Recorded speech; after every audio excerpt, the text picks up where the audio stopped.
In this video, I'm going to be showing you how to add subtitles in Davinci Resolve. First, right-click above the video track in your timeline and select Add Subtitle Track. Move the duration marker to where you want to start your captions.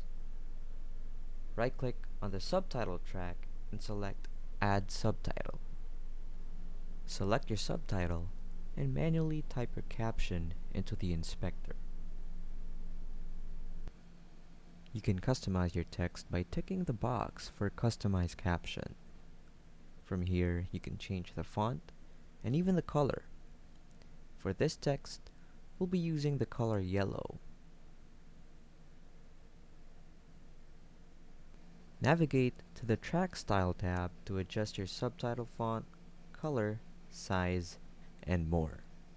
These settings will be applied to all subtitles added to the track. By doing this, you won't have to manually adjust your subtitles every time you add a new one. Subtitles are great for providing visual context for audio.